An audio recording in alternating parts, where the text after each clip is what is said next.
Então, se voltamos aqui com a nossa última aula, a quarta aula da metodologia de ensino de história nas séries iniciais. Então, nessa aula, a gente vai destacar o enfoque metodológico do ensino de história, o ensino de história e as metodologias utilizadas pelo professor, como também o recurso, a avaliação e os recursos tecnológicos utilizados dentro do ensino de história. O ensino de história e as metodologias utilizadas pelo professor. A metodologia em história é a combinação de métodos e técnicas e associados aos determinados conteúdos ou conceitos de história e da educação. A importância do uso de metodologia em história é para permitir atingir facilmente a consecução dos objetivos pretendidos. Os fatores que influenciam positivamente na aprendizagem dos conceitos de história são o tempo e o espaço, são dois conceitos fundamentais na aprendizagem da história, cuja aquisição está dependente do desenvolvimento psicológico do aluno. Então, quando eu falo a metodologia, que é uma forma, é porque através da metodologia é que eu vou conseguir executar meus objetivos e trabalhar os conteúdos traçados. O professor tem que ter uma forma cuidadosamente de selecionar a forma, as estratégias e a metodologia para executar os seus objetivos. Dentro da questão do tempo e espaço, é que o estudo de história nos remete ao passado, o presente, e com visões e possibilidades do futuro. Então, a gente vai estar sempre com essa relação desse tempo e o espaço que você está inserido. Dentro disso aí, a gente tem as características intelectuais e sociais de um pesquisador. São as características intelectuais do pesquisador, conhecimento do assunto a ser pesquisado, curiosidade e criatividade, integridade intelectual, atitude autocorretiva e perseverança e paciência. Toda pesquisa dá trabalho. Toda forma de pesquisar temos que ser criativos. Na hora da pesquisa, nós temos que ter essa vontade, essa perseverança, essa paciência de buscar as melhores fontes, de analisar e selecionar o que realmente nos interessa. Então, se ser um pesquisador, realizar uma pesquisa, é excelente, é gratificante para quem realmente traça essas características e respeita. Dentro das características sociais, a gente destaca quais? Compromisso social, sensibilidade social e identidade com a comunidade. Trabalha a pesquisa com os alunos nas séries iniciais, a pesquisa local, começa de lá, incentiva, estimula o aluno a conhecer sua própria história. Por que que na sociedade dele, a mulher, quando casa, para de estudar? Por que que na sociedade dele é homem casa com mulher e assim sucessivamente? Por que que nos dias atuais já temos os casos de família formados por 2 mulheres e por 2 homens? Ah, professora, mas isso é polêmico, mas o aluno tem que ser crítico. Passando daí, a gente tem os recursos didáticos do ensino de história. Antes de aprofundarmos o presente tema, consideramos fundamentais esclarecer alguns conceitos em torno dessa temática. O primeiro refere-se ao modelo de ensino, que são as orientações e princípios teóricos de atuação pedagógica. Isto é, tem por base as várias teorias da educação que dão origem a determinado módulo. Já abordamos no presente trabalho. Um outro conceito é de um método que significa o trajeto realizado para chegar a determinado objetivo.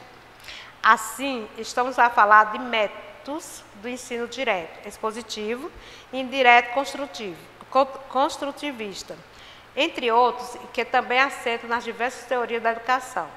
O conceito de método está relacionado com o padrão da ação pedagógica, didática, do professor, no sentido de alcançar determinado objetivo. E método não é pronto e acabado. Métodos são simplesmente referenciais para você aplicar e executar sua aula. O mesmo método que funciona com o 7º ano A não pode funcionar com o 7º B. Então, assim, você tem que adequar o método à realidade do seu aluno. Os livros didáticos e ensino de história. Os livros didáticos, numa perspectiva tradicional, passam a ser questionados, sendo objeto de discussão de historiadores, pedagogos, entre outros estudiosos da educação, que passam a analisá-lo em um sentido mais amplo, percebendo as relações sociais, culturais, econômicas, históricas e pedagógicas que envolvem os conhecimentos que se entrelaçam com este saber. Os filmes em sala de aula, a pesquisa e os museus, os mapas do trabalho. Então, se esse livro didático, como eu coloquei para vocês, não é a única fonte ou o único meio de transmitir o conhecimento para o aluno. Temos aí abaixo a questão do filme, museu, exposição, passeios, que são todas formas de metodologia de transmitir o conhecimento para o aluno. Não precisamos nos ficar agarrados só no livro didático. Seja criativo, inova, busca, faça sua aula, ser realmente uma aula que encanta o aluno e que faz ele aprender. Cria cenário, brincadeiras, jogos, músicas, vídeo, que leva o aluno a vivenciar, a ser o sujeito da sua própria história. Avaliação e tecnologias e práticas no ensino de história. Avaliação e ensino de história. Ao tratarmos da avaliação da aprendizagem em história, há que se falar em alguns aspectos que permeiam essa prática. Inicialmente, precisamos destacar que a avaliação é sempre um julgamento de valor, a qual pressupõe a explicitação das finalidades, dos objetivos e dos critérios de quem avalia e quem será avaliado. Outro fato importante no ato de avaliar é o papel que desempenha o professor nesse processo. Gente, quando a gente fala em avaliação, não só no ensino de história, em todo o processo educacional, é uma das etapas mais difíceis e delicadas. Avaliar é julgar. E aí você tem que avaliar contínuo o seu aluno. Avaliar o desempenho dele em todos os sentidos, respeitando as suas limitações. Porque o aluno é individual. O tempo, o espaço é de cada um. Então, assim, o professor tem que ter muito cuidado na hora de avaliar. É uma das partes dentro do processo de ensino-aprendizagem que precisa de maior atenção, de maior estudo e análise, é na hora de avaliar.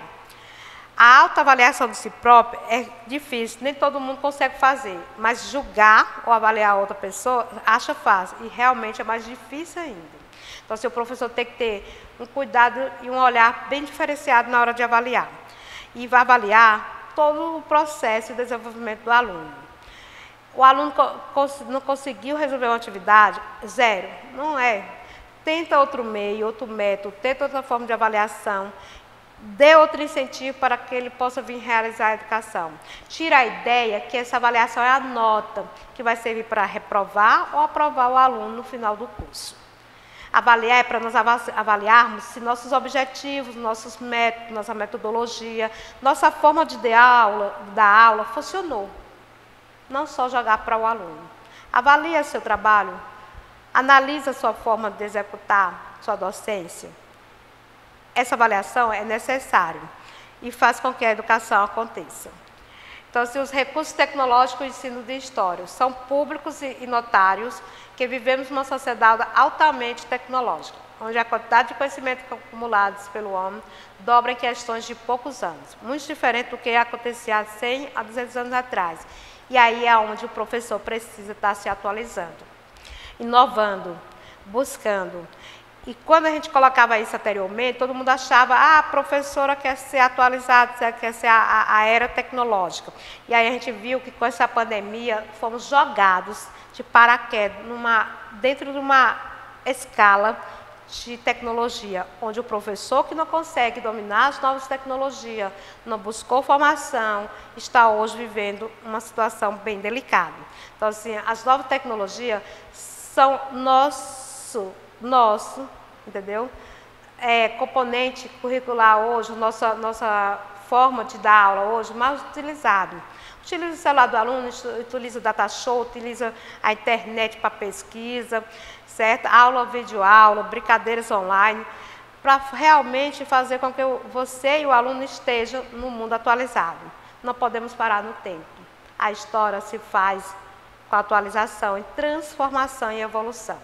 Então, assim, nós encerramos aqui nossa aula e nas próximas aulas, nas outras disciplinas, você possa levar e lembrar que o ensino de história faz com que o cidadão se forma e se constitui e se transforme num cidadão crítico e ativo dentro da sociedade que ele está inserido.